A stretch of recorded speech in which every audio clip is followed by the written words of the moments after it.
देवघरवा से शिव गुरु कहाँ गइले। देवघरवा से शिव गुरु कहाँ गइले। देवघरवा से शिव गुरु बागों में खोजली बगीचा में खोजली। बागों में खोजली बगीचा में खोजली। शिवजी बेलवा के पात में लुकाई गइले। शिवजी बेलवा के पात में लुकाई गइले। देवघरवा से शिव गुरु कहाँ गइले। देवघरवा से शिव गुरु फूलवन में खोजली फुलवरिया में खोजली।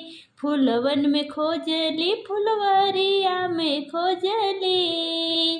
शिवजी धतुरवा के फूल में लुकाई गइले। शिवजी धतुरवा के फूल में लुकाई गइले। देवघरवा से शिव गुरु कहाँ गइले। देवघरवा से शिव गुरु कहाँ गइले। जंगल में खोजली पहाड़वा पे खोजली। जंगल में खोजली पहाड़वा पे खोजली। हो शिवजी भंगिया के पात में लुकाई गइले। शिवजी भंगिया के पात में लुकाई गइले। देवघरवा से शिव गुरु कहाँ गइले। देवघरवा से शिव गुरु जमुना में खोजली सरजू में खोजली। जमुना में खोजली हो सरजू में खोजली। शिवजी गंगा के जल में लुकाई गइले। शिवजी गंगा जी के जल में लुकाई गइले।